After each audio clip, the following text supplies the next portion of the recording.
Hello and welcome back to Irons United for our match review of today's game where West Ham defeated Brentford at home in a pre-season friendly 2-1 in a not over-the-top exciting end-to-end game. It certainly wasn't that, but we're going to do our best to bring you a review of today's game.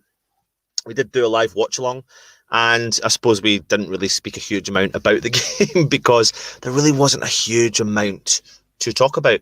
But albeit, Brentford turned up to the London Stadium without two of their arguably, if not their best players of the last campaign, Benrahma and Ollie Watkins, who are rumoured, of course, to be linked with the club West Ham, who they were playing today, but also linked to other clubs like Aston Villa. And, rumours are saying that Aston Villa are getting close to potentially signing Ollie Watkins. So that was an interesting one if you are a Brentford fan, and also, as a West Ham fan, because we were really keen to see the opposition, especially the players we were linked to today. So there was 3 players currently playing in the Brentford side that West Ham have been linked to. We all know links are all a bit over the shop, but we didn't get a chance to see Ollie Watkins. We didn't get a chance to see Benrahma, but we did get to see another player who we'll talk about in a minute, Rico Henry.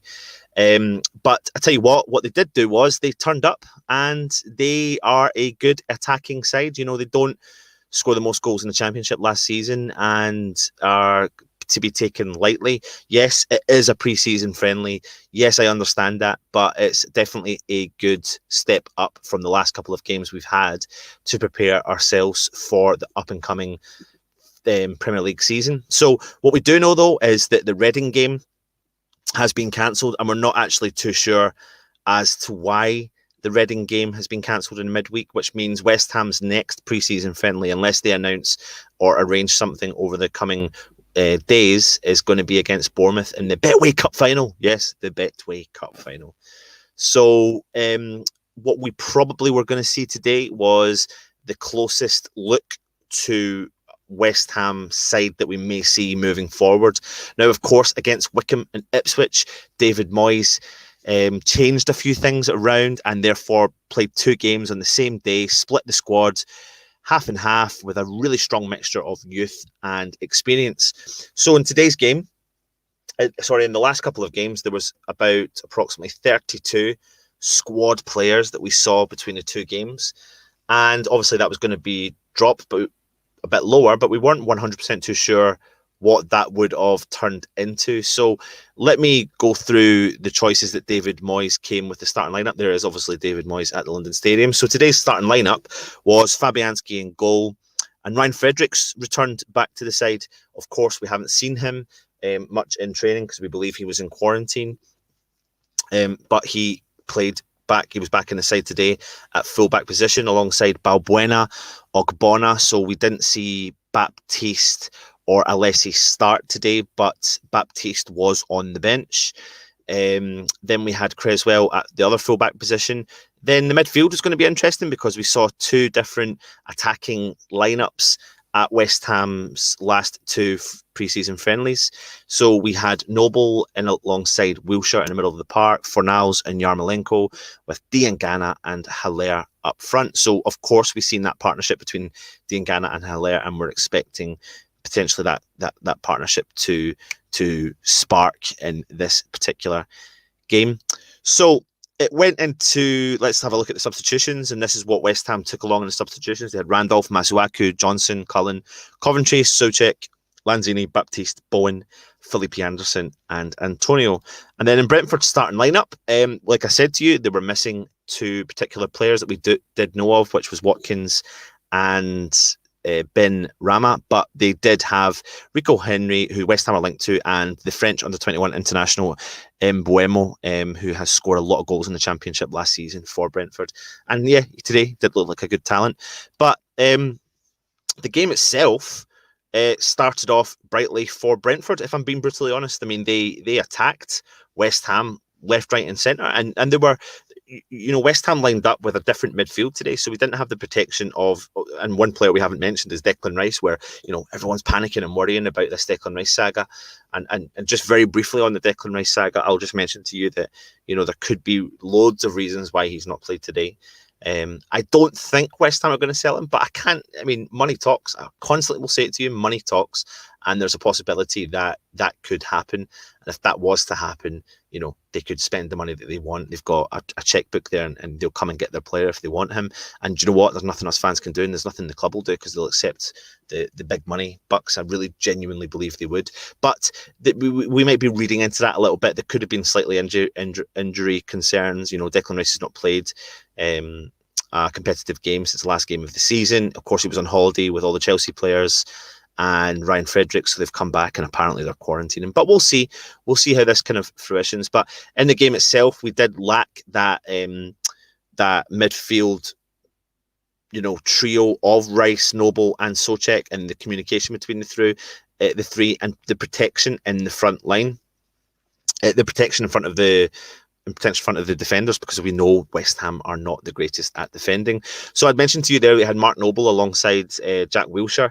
And apart from the fact that the West Ham media team could literally not spell hardly any of the players' names today. I mean, that was pretty embarrassing. They didn't spell Fabianski properly, Wilshere properly, Yarmolenko properly, Fornals properly. So anyway, Wilshere, he had a very quiet game. And in the game against Ipswich, him and Anderson were trying to do a little bit of tiki-taka football, try and create something. But today, he never really had that other player in and around him to bring that opportunity, or bring that player that we know is capable of playing to a really high standard. Albeit we haven't seen that player for a couple of years. So I don't know. It was a bit of a weird kind of choice having him in alongside Noble, to be honest. But I think they wanted to give him a run out and give him as many minutes as they possibly could. And that's exactly what they did today. But, it wasn't the best of games for Jack Wilshere. But as I said to you, though, the problem with that was we didn't have the protection in front of the defence. And very quickly, Brentford realised that we had a weakness in the middle of the park, and we also had a weakness in the defence. They attacked the wing backs, the fullbacks, and they kept going at the fullbacks. And then we've got this player, Rico Henry, the player that West Ham are linked to and have been linked to. But I tell you something, guys, he is the real deal. He's absolutely the real deal for Brentford. He can attack, he can track back, and if you just look at the goal that they scored, he literally just went at Fredericks. He went down the left-hand wing. It was a good cross, and the player, I think his name was, I was struggling with a lot of the players today. Marcus Forss headed the ball into the back of the net to make it 1 each. But throughout, he was the only real player that stood out between the two teams. So get your comments in and let me know your thoughts on Rico Henry and what you think. And listen, should West Ham go all out and try and bring in this player? But for me personally, I mean, today he's shown what he is capable of, albeit, yes, it's a pre-season friendly. But before that, of course, West Ham went up 1-0 thanks to a goal from Yarmolenko, not on his left foot, on his right foot, after Fornals assisted the pass. It was a great pass. But apart from that, Fornals was really quiet. And to be honest, for me today, Yarmolenko was very quiet as well. And that really took us into, 1 each into the first half, and not a huge amount to play for. Again, it's the pre-season, but we saw big changes in the West Ham side. So we saw a mixture of Sebastian Haller come off the park. We saw Diangana come off the park, and we've seen Antonio, who was brought on, and Souček was brought on, which was good to see the protection in the midfield. And instantly, then what you did notice was there was that little bit of a connection in the midfield, because Souček was sweeping up all the potential mistakes that were going to cause problems for that defence. So what happened though really was, it was again a quiet second half. It wasn't fantastic. There was chances for both sides, but again, Brentford kept getting at the West Ham defence, and they kept seeing the weaknesses, which is just highlighting what problems potentially West Ham will have moving into the new season. Now, this is not me having a moan. This is not me having a grumble, as Alf would say. This is me dissecting the game and looking at it and thinking Moyes is set up, potentially with the closest team prior to the Bournemouth game that we may see moving into the new season. So, he had Ogbonna, Balbuena, Creswell, and Fredericks, who don't lack the confidence. Who don't have the confidence. They lack confidence, and there's no one in there that can dominate. Now, I'll tell you what, in the first half in particular, you'll notice that several times throughout the game, Balbuena and Ogbonna stepped out of position, but not the other player covered. But now you've worked it out, it's because they are play too similar. They can't really particularly work together. Our three centre-halves are too similar. And then Creswell, when he goes forward, doesn't track back well, and Fredericks is exactly the same. But when Fredericks comes up against a player who loves to attack, he's a decent defender, Fredericks, but he's not the best defender. And because you've got a player who's on the up and Fredericks is lacking confidence, that's going to be our fault. And, West Ham are conceding goals every season in the Premier League, 60 plus yearly every season. And we're not changing things in that department. And if anything, this game is highlighting the fact that we desperately need to change things. Now, I think we may have a solution, which means we may not need to dip into the transfer market. We saw some of our youth prospects. We had Baptiste today, who was on the bench, who played a key piece in the Wickham game in the first half in particular. And then we had Alessi, who wasn't playing today. He wasn't even in the bench. We think he picked up an injury from the Ipswich game. But we've got two young, enthusiastic players here. And I think it's time for Moyes to really start breeding these players into the squad and giving them the experience alongside the big boys. Now, I'm going to be brutally honest with you, and I'm going to repeat myself here. Alessi, from the game I watched against Ipswich, is more than capable of stepping up to the mark. I think he's a little bit older than Baptiste, but he's ready. He is totally ready, in my opinion.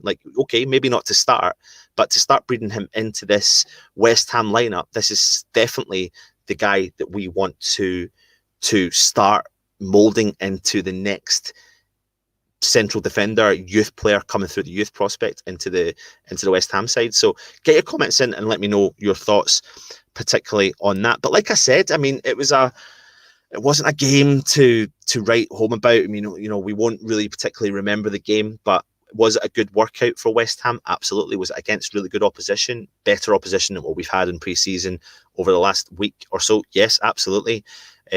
And Brentford will be desperate to hold on to a lot of their assets. Be interesting to see if they can. The fact that a couple of their players were missing today makes me think that they may not. Although what I will say is Rico Henry, for me, was the standout player today between the both sides. And we need to go, if we can, pretty much all out to try and bring him in if it means we have to lose some of the defenders or someone else in the squad to generate that income. Then we need to try and push that boat out. Apart from that, Sebastian Haller had a quiet game. Dean Gana had a quiet game.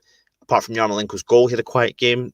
Another player I want to talk to you about was Felipe Anderson. He came on as a substitute, but he never done much. But, is his head in the right place? Does that make it acceptable that he didn't play well? Again, maybe 2 games in a row in pre-season against lower league oppositions. Is he a big-time player?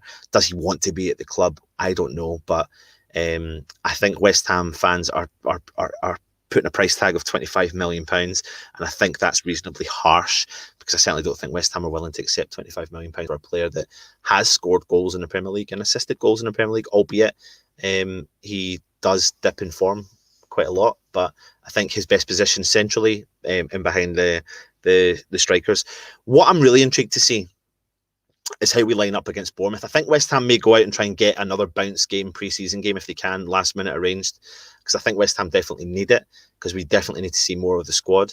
So I would be a bit disappointed if we went in and had to wait a week now for the next pre-season friendly, and we didn't get a chance to potentially see if Declan Rice is still going to be here, Declan Rice play, and potentially West Ham line up with,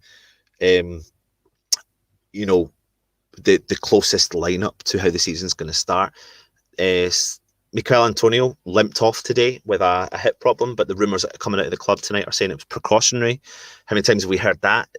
Is it panic stations? I don't know. But I tell you what, when you look at the goal that West Ham scored, it was made completely, the Souček goal that came in from the second half, it was completely made by Antonio. I think he had 2 or 3 men in and around him. Listen, beast mode, he's strong. He bossed a couple of people off the ball. He attacked through them. He lay off the ball to Souček, who scored the goal. And another goal from Souček. I don't think we thought that a player with his ability was going to start stepping up with goals. We thought he was going to come in and just do the protecting line. I couldn't believe it. The first game he ever played, and it was a little bit quiet, but the second, the third game, he started to come out of his shell. And the guy goes forward, the guy tracks back, the guy goes forward. He is box to box like you've never seen it before. You look up box to box in the dictionary, and that's the man you see. Souček, what a player! I wonder how many goals he might nip up with this season, because he's certainly got the ability to score, but he's also got the engine, the tank in him to last a full game and support the rest of the team in his defensive duties. So let's see how Antonio recovers. Let's see if any of the other younger players do play. But I think it's vital, and let me know what your thoughts are, that we get another preseason game under our belt before the Bournemouth game, because I would be slightly concerned, not panicking, that we don't do anything with our defence. I will be happy if we don't dip into the transfer market, as long as something changes in our back four, because as it currently stands, we are not potentially capable enough of competing, because we will concede. Now, we had Nigel on our show earlier on who said to me, you'll always remember goals, and right now we've got good attacking options.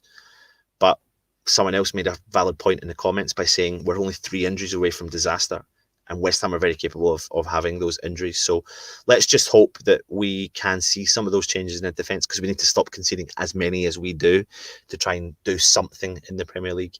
Anyway, that's been our short, sharp review of today's pre-season game. Please join us tomorrow, Sunday, for the West Ham Weekly with Stell. Alf is going to go out on Monday with a live Q&A, so get your questions in on any of our social media accounts and let us know your thoughts on the socials, and he'll answer as many of your questions as possible. So it's a good laugh. And yeah, we'll have some more shows coming out in the week. You'll of course see some of the transfer rumours, etc. And yeah, hit the subscribe button, hit the comment, and hit the thumbs up. My name's been Anton, and this is Irons United. Come on, you Irons.